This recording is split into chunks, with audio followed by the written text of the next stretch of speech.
13 had a house class, and then we Kingston 11. Sorry, yes. Sorry, I don't know Kingston. Anyway, we was over there. We had a house class, and then we had a little meeting, a little class at, I guess that's, what is that, the old Kingston class facility or whatever. At Lothian, yeah. So anyway, that was good. Now we're here and doing this. So there are a lot of things that are really available to share with you, and there's not going to be time to do it all, even during the course of our period here before we leave. So I guess I'll have to focus on a couple of things and leave some things not completely taken care of. You never exhaust the gospel, right? I mean, you know, we're going to continue learning of Yahweh in ages to come. We're not going to learn it all now, and so we're just scratching the surface. But I'm just thankful to Yahweh for the things He has revealed. And I'm going to provide some resources to at least look at some things. But I wanted to at least mention this while I'm here, maybe get a chance to use a couple of these. I believe now, I don't want to speak out of turn, but I believe now that there's a 40-plate chart that will be available for use at some point. Yeah. True? Mm-hmm. All right? You now have, okay, all right. All right. I just didn't want to speak out of turn on that. I wanted to make sure that, you know, you got all of that available, because I don't see the chart here. Okay. What I've got here, we've been working in Lansing. We've been doing a workshop at 9 o'clock on Sunday morning before our regular 11 o'clock class. So we've been doing a workshop then for the past several months. And it's strictly on the 40-plate chart. Okay? And we're finding out that the more we get into it, the more there is to learn. But one of the things that has been done in the process is Dr. David Underwood, who's our president in our class, has been working to make sure that there are resources for people to look at to clearly see what is on the 40-plate chart. Because most people can only see it in the textbook, right? And even if you have a 40-plate chart that's in color, and the textbook is not in color, usually each plate is fairly small. So it's not always real clear exactly everything that's there. All the parts of the pictures, what the veils are and how they're labeled, the scriptures that are on those charts, and all those things. Everything there is very, very, very important, okay? And what we've done is gone back to some of the very basic fundamentals and looked at, first of all, what is the chart? What is the 40-plate chart? And based on the title of the chart is the chart on the divine vision of the, I'm sorry? Oh. Okay, no, all right. So it's the divine vision of the divine pattern and how Yahweh operates His purpose on down through the dispensations and ages manifesting in the physical creation. Big, long title, but that kind of sums it up. And what he's done, David Underwood, is taken each plate on that chart and made a colored print that's about this size so that you can handle them. And then on the back of each one is a little Velcro piece. And we can't do it tonight, but I've got a strip of Velcro that could be put, like, you know, on the top of one of the rods or someplace. And then what you could do is place one plate, plate number 1, and then if you wanted to compare it, you could place plate number 40 right next to it, or plate number 28 for each plate, so that what you can do is actually compare the different plates in different ways. And if you go in the textbook and read in the textbook, Dr. Kinley compares several of the different plates, and he will mention some of those plates. Like there's some parts where he will compare 5 plates all together. But those 5 plates aren't all written or printed, I guess I should say. They aren't all pictured right on that same page.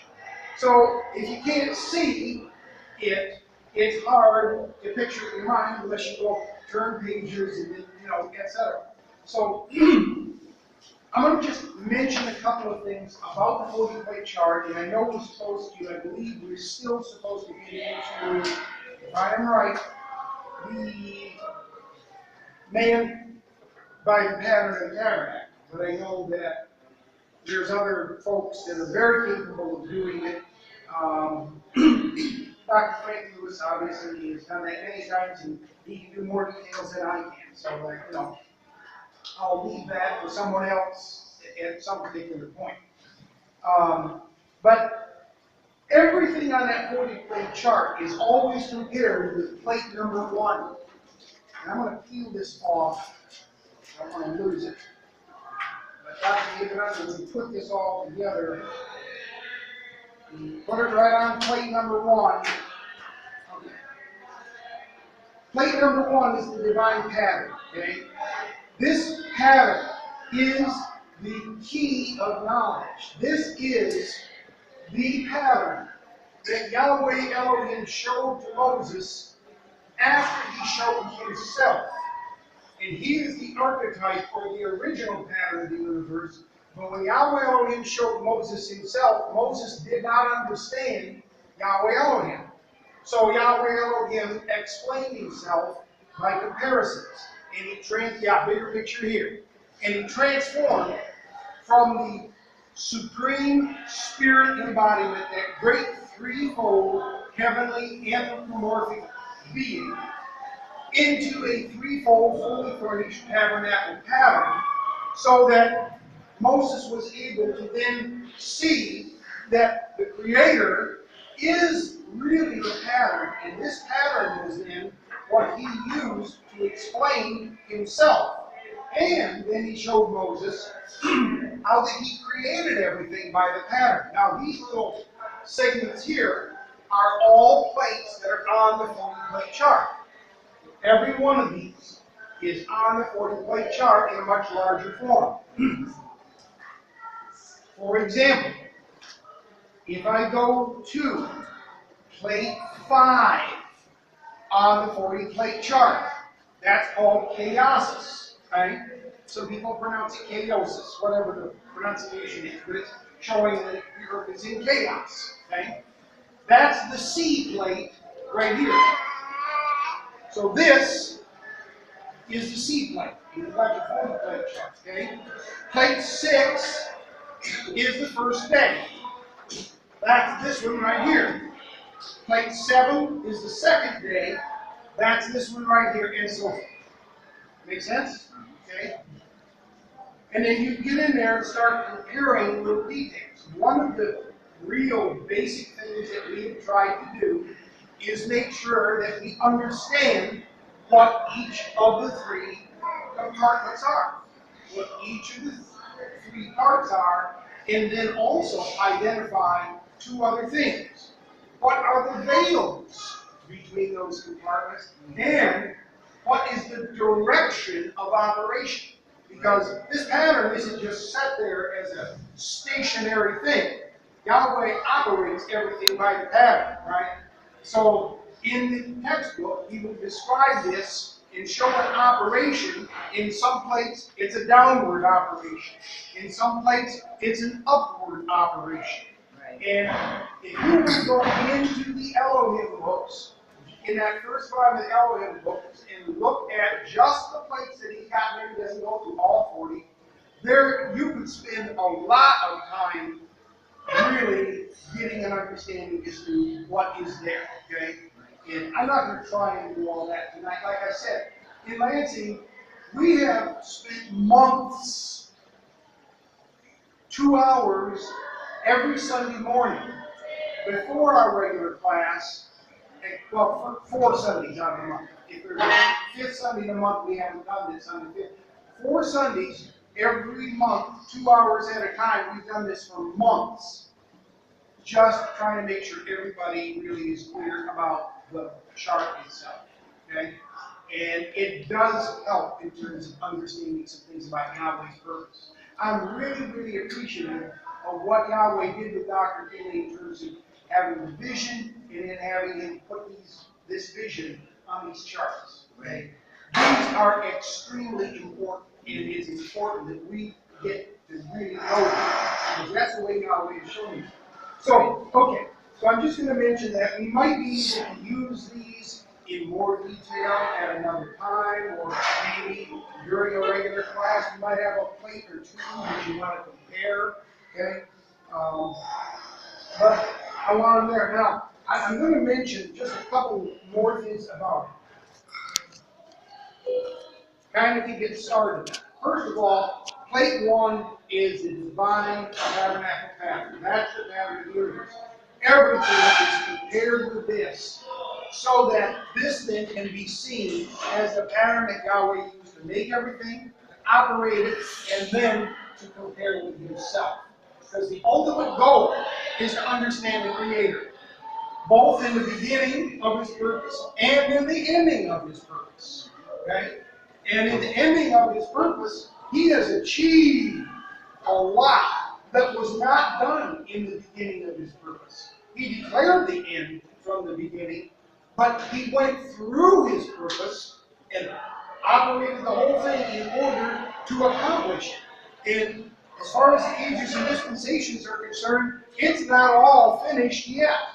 You know, we sometimes talk about the end of the world, and we think when Yahweh has the consummation of this universe, it's all over. No, that's only the physical part. And if you think about it, we've only had 3 ages in time now. Everything was created in the realm of eternity, age 1. It began to operate in time at the transgression in the Garden of Eden.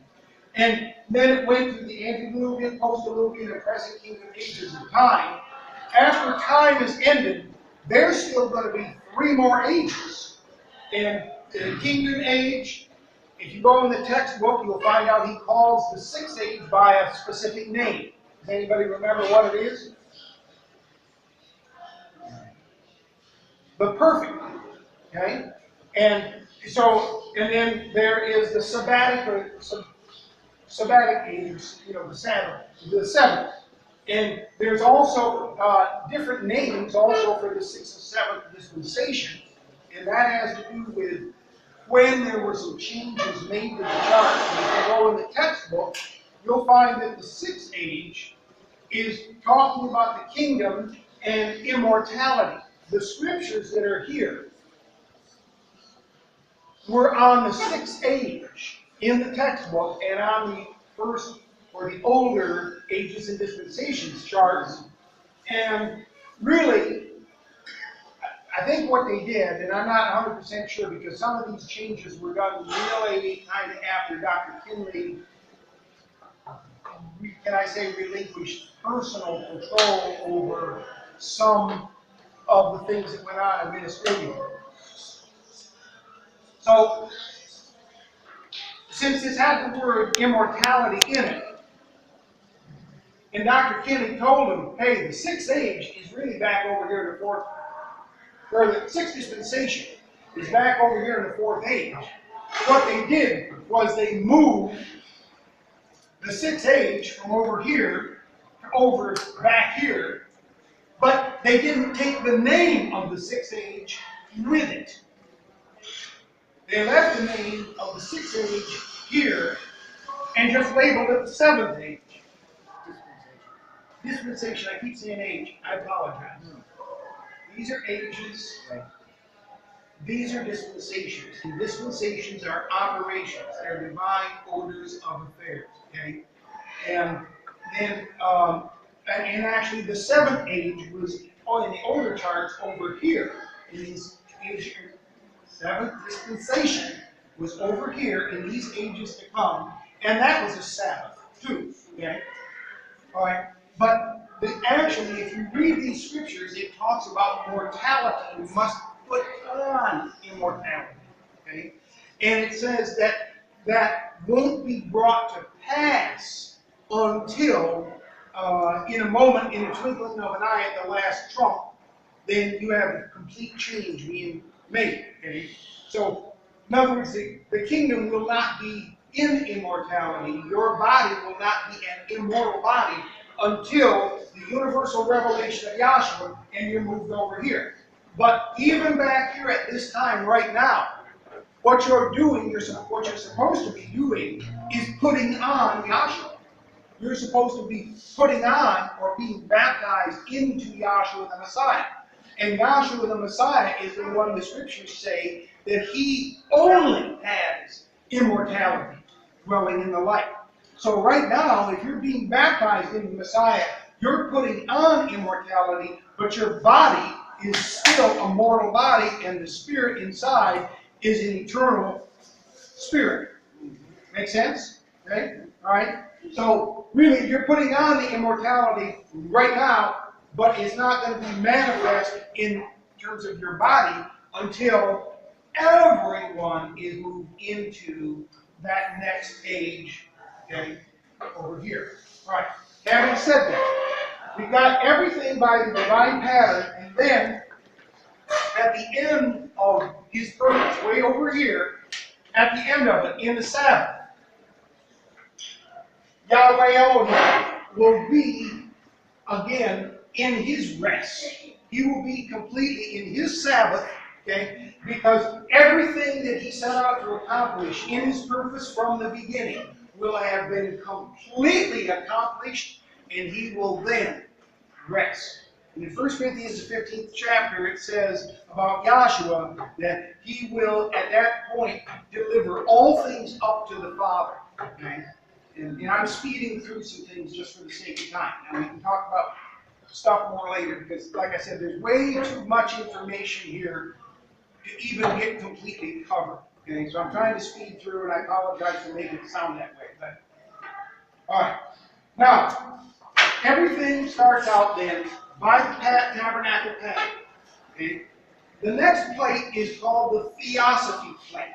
You don't see that here on this chart. Okay, but on the 40 plate chart, it's plate 2. The theosophy plate, and the word theosophy, what does that mean? Study of the Almighty. The study of the Almighty or divine wisdom, right? Okay, all right. And what it shows is the heart, a big heart with 9 hearts in it, and the 9 principal divine attributes labeled on these hearts in the order that you're used to, okay? And then there are no veils. There are no veils in this plate, okay? Now, actually, the way this plate was drawn on our chart, it didn't have something else that is on some of them, so I want to mention this just for the sake. There's a bar or a line across, 2 lines across on those, kind of in the positions that you would expect veils to be. But there are no veils here. Okay? So then all of this, it says, is in the kingdom. And if you notice the red area, like fiery cloud of the kingdom, you'll notice it goes all the way around the heart. So in the bosom of the Father or the Spirit, you have the heart, okay, and you have all the little hearts in it with the 9 divine attributes in order. Okay? And this would, of course, show the embodiment of Yahshua in the kingdom, okay, before Yahweh takes on descriptive bodily shape and form. In other words, this is a way of depicting Yahweh in his pure spirit state without taking on shape and form as a heavenly anthropomorphic being, but still having in his purpose the intent to carry out everything by the pattern, and he's got the 40 plate chart there. Wonderful. Okay. Now, one thing I want to mention about these hearts and the theosophy plate and the lack of valence, okay, is this. First of all, does anybody know the exact set, fixed shape, and form of your heart? Do you know what set, fixed shape, and form your heart has? While you're alive, it is a, you know, the vaccine of shape. That's right. Why? Because it keeps moving. That's right. It keeps moving. It keeps contracting. Right? Okay? That's showing that in Yahweh's purpose, He intended to have contracts. Right? Or covenants. Okay? And every time the heart beats and contracts like that, it forms a little in pocket and an out pocket, okay, in waves, kind of like the plow has convolutions. Okay? So living hearts have no set shape and form. And I happen to know this from personal experience because I have held beating hearts in my hand. Okay? I did it with too many of them many years ago in the laboratories that I did it in. Okay? But the heart, while it's alive, has no set shape and form. Great example of how Yahweh started out without particular set shape and form, but He always still had an order of operation in there. Okay? Right. So each of these attributes is in a heart, and all of them is in a big heart within the kingdom. Now, there's some other things that can be mentioned about this in older versions of the charts. Some of you may be aware of that. If you are, good. Okay? But, like, if you get God the archetype of which one having the universe, the first textbook, okay, there are some things shown in there on charts that are related to this. Not necessarily on this particular chart, but it's related to it, that are a little different in terms of the attributes. Okay? I just want you to be aware of that. But these attributes are in an order. Okay? And in the textbook, you will find when he talks about plate 2, the theosophy, he mentions plate 2 and almost immediately goes to plate 3 to explain. Okay? So this is showing the same attributes as here, but these attributes are in a bodily shape and form, and here you have veils. Okay? This second veil, the one here, okay, the top veil, would be the veil of inscrutability and incomprehensibility. Okay? And of course, as the moderator says, Yahweh in His pure spirit state is inscrutable and incomprehensible to the creatures, right? Okay? This first veil down here is the plate of invisibility or the unseen. Okay? Now, when Yahweh took on shape and form, could He be seen physically? No. No. So, but you'll still see that He's coming on down through veils. First, He can't be understood. That's inscrutable, right? He's beyond your ability to even imagine properly with your mind. Okay? Right? But then He comes on down into a form that He can be seen as long as He gives you a divine vision. Right? So that's coming on down to a lower state. But then He didn't stay there. He ended up coming on down into the concrete or into the tangible. Right? So you have here what has been put on here, and it's not on the original chart. I just want you to be aware of that. Is something that is on some of the charts in New York. Okay? There's some words added here that's on some of the charts in New York on a similar plate. And what we've looked at is words that he used in the textbook. And one of the things is Yahweh is the ultimate inscrutable principle. He did not say the ultimate inscrutable principles. He said he is the ultimate, inscrutable principle. Okay? In other words, he is the final point of everything. Okay? If someone said, "Do you get the point?" If you got the point, that's the principle. Right? The ultimate inscrutable principle is him. Okay? He's the final thing that we really want to understand. Alright, then, and so that's in the abstract state, the principle, that's in the abstract in the upper part. And then we've got there the attributes. And you see the attributes here. But that ultimately inscrutable principle manifests as attributes in an embodiment.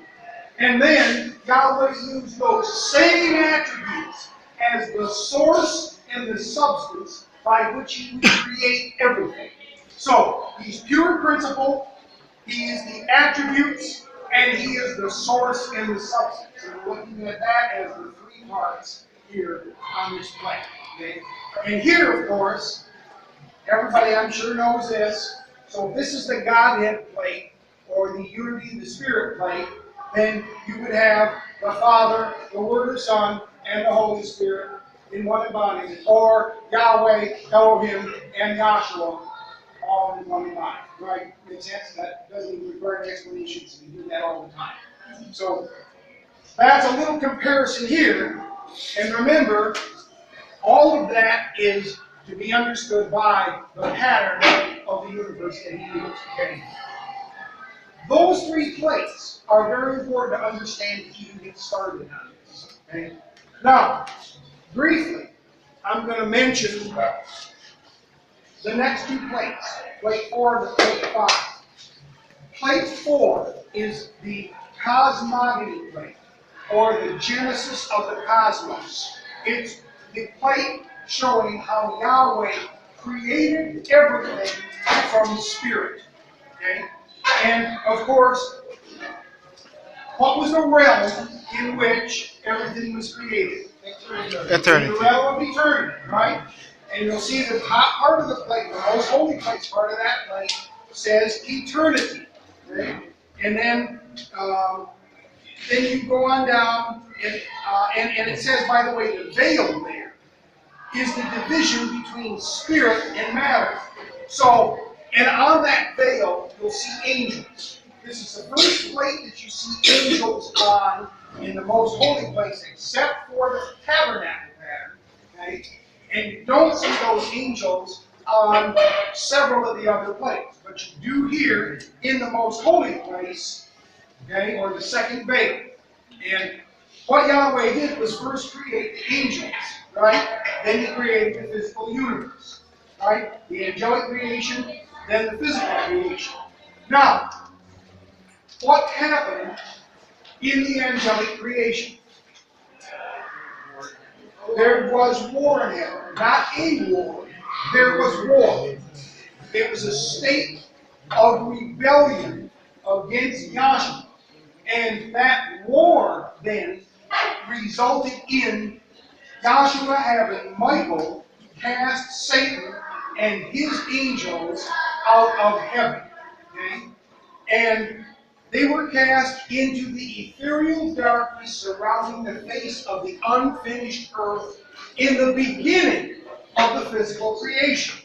So, if this second veil is the division between spirit and matter, and you have matter first in an abstract state, and then in a more concrete state down here, okay, those angels that were cast out of heaven, that were demoted and became demons, they were cast out into the earth, right? And the earth started out in a state of chaos or darkness, okay? And this plate, the chaosis plate, shows the threefold ethereal darkness that surrounded the face of the unfinished earth in the beginning of the physical creation. And that darkness has three levels. It has a spiritual darkness, the darkness of the mysteries and deep secrets of Yahweh in the most holy place. Then he talks about everything coming into carboniferous blackness. Okay? And that's a word, all these words are in your textbook. Okay? that carboniferous blackness. You see this darkness of this second veil, okay? And that's showing, carboniferous is like carbon. Right? Black. Carbon Black. get real, true carbon, it's really Black. black. And so he's showing this black veil here, and it says carboniferous face of the deep. That's what it says right here in the second veil. Okay? Then you come on down here, and you have everything in the intermediate state, in chaos plate, and then it goes on down into the concrete state. So again, I'm not going to go into all the details, and I will give Leon one of these, and I'm giving you one of these that we have. It's not the final version yet, but it's at least kind of a reference sheet that shows some of the things that we have done, and just in terms of labeling what each one of those is, and the operations like we talked about. Okay? Now, since you've got the chart up, you can see where these plates are pretty well, and you'd have to actually get up pretty close to the chart to see the details of it, okay? Which is one of the reasons Dr. Underwood made these, so that we could, in our class, I mean, we've got a much bigger chart, but still, he found it important so that what we could do is take one plate and stick it up beside another plate. For example, if we wanted to take this plate and compare it with this plate down here, you got to go a long ways over to do the comparison. And sometimes it helps if you can take this plate and stick it up right beside this next one, and that's why we did this, so you can compare, okay? So you've got the pattern, you've got the theosophy, showing Yahweh before he took on in his spirit, embodiment, shape, and form. Then you have him in the Godhead or unity of the Spirit, here in that threefold embodiment. You see the veils. Then the cosmogony, with the angels created and the angels cast out. The 1/3 of the angels that were cast out.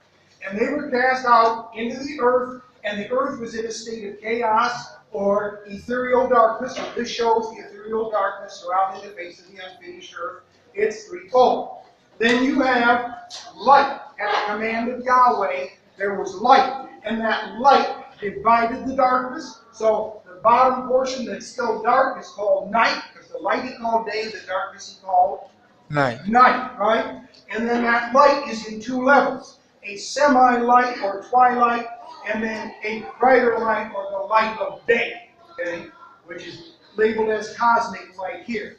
And then you go on down into the second day. What you have here now is the waters that were surrounding the face of the earth, and now you've got those on three levels. You have the waters above the firmament, and then you have the waters beneath the firmament in a semi-liquid state like a mist, and in a liquid state, a solid state like water and ice. Then you have on the third day, you have the first life forms that come forth from the creation in an upward operation here. And these life forms come out of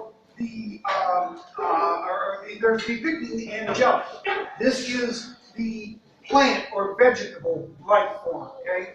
And they're the first forms of life in the earth, and they're showing the angelic creation in principle, because look at it. The beasts of the earth, which were formed on the sixth day, like us, we inhale our air, and our body needs what element out of the air? Oxygen. Oxygen, right? Now the green plants, they need the carbon dioxide, like we exhale, but what do they give off? They give off oxygen, right? So that's showing that there is an exchange between the angels and people, okay? Or an exchange between the plants and the beasts here, showing, in this. And again, I'm just trying to zip through just real basic stuff, okay? But the plant is in the seed, the sprout, and the growing plant, and then you have the fruit at the top, okay? And then, now you have here, and this is another thing that's kind of important.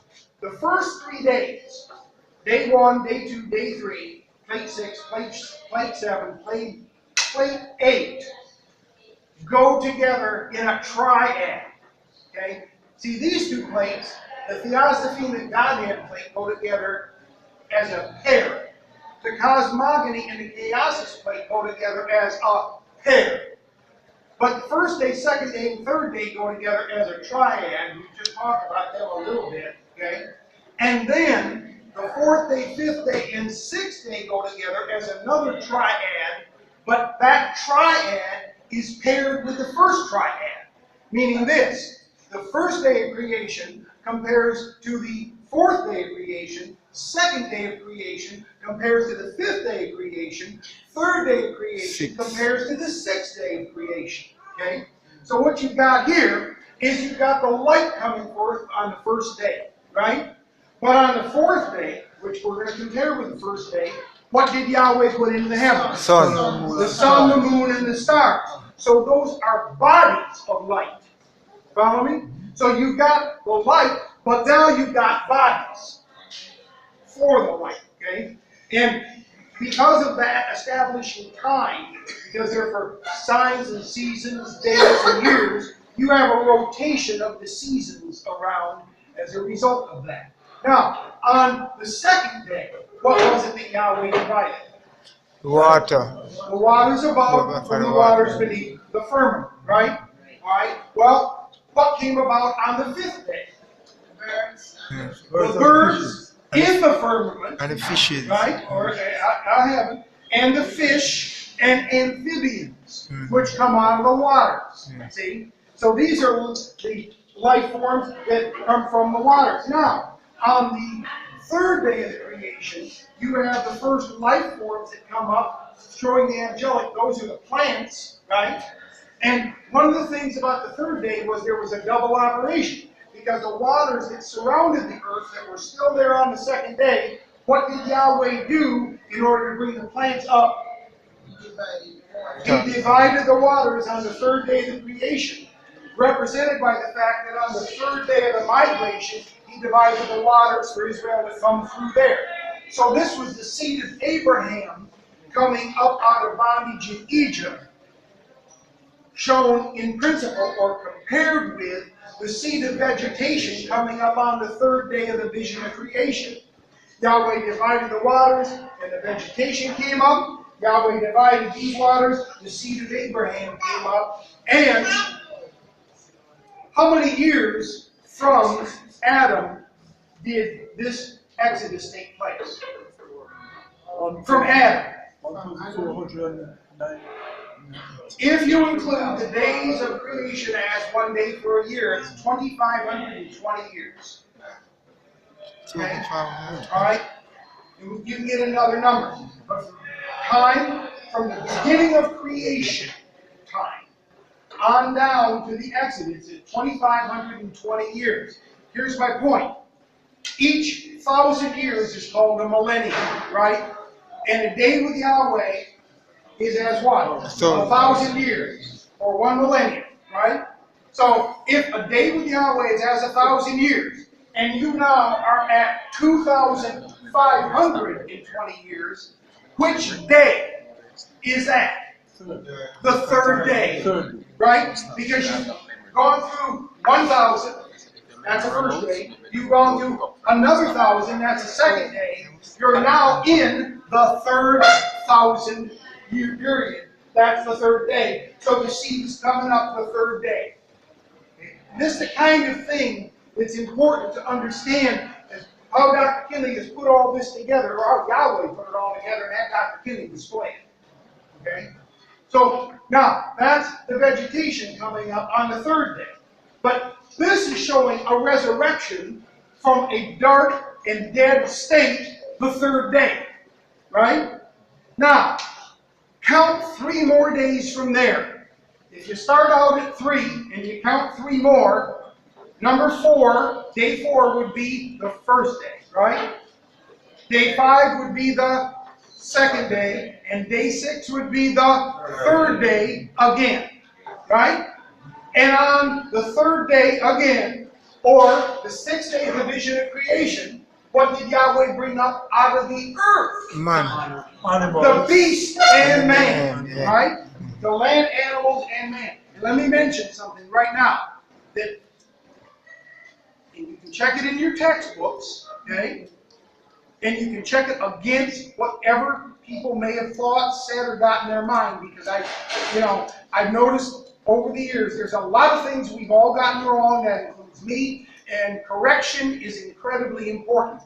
One of the things that a lot of people think is that man is the only one that has a soul. That is not biblical. That is not at all biblical. Animals are called souls. And the same word in Hebrew that Moses wrote down about Adam being a living soul is the same exact word in the Bible. It occurs 4 other times in Genesis the 1st chapter and Genesis the 2nd chapter, and it refers to the swarming creatures, the creatures that move, and the living creatures. Okay? And that includes the animals. And Dr. Kinley talks about that breath of life in those animals as well as the man. So the animals and the man, or the beast and the man, came up on the 6th day. Now, just to show you something about that, okay, which one came up first? The beast or the man? The beast. And then the man afterwards, right? Because the man is the crowning achievement of Yahweh's purpose. He's going to be the last, because he's the first one that was in mind. But it's not just the physical man that's important. The real man that he has in mind is himself. Right? He is the real greatest of all men. So what he did when he made this man Adam, he made the man Adam in his own image, after his own likeness. And that's not what he did with the rest of the animals. You understand what I'm saying? So the man is unique. And the scriptures say that Yahweh set him over the works of Yahweh's hand. See, that's why he took Adam, put him in the garden, blessed him, and said, be fruitful, multiply, fill the earth, subdue it, and rule over it. In the blessing, he gave him 5 commissions on that. Okay? Be fruitful, multiply, fill the earth, subdue it, rule over it. Okay? He's going to be the king of all the creatures in the earth. Because Yahweh, Elohim, or Yahshua, is going to be the king over all heaven and earth. And the man is a symbol in the earth of the Creator that made him. Make sense? Yeah. All right. So he brings them up out of the earth, and what you've got then is body, soul, and spirit in this plane. Okay? And then you've got some other things that act like a division between male and female, come all the way on down in the 40-plate chart. I guess the point was to try to introduce you to some of the things on the 40-plate chart now that you've got one. Okay? Because this chart, folks, has so much on it. And if you will just be diligent in following the things that are in your textbook about this chart and in Dr. Kinley's transcripts and writings, and we've tried to do the best we can in terms of a little kind of a guide sheet, so to speak. It'll help you, I hope, get to the point where more of these things about Yahweh and His purpose will just start unfolding and opening up. Okay? So, I just wanted to introduce you to that, and hope it's a blessing for you, and praise Yahshua the Messiah. Hallelujah.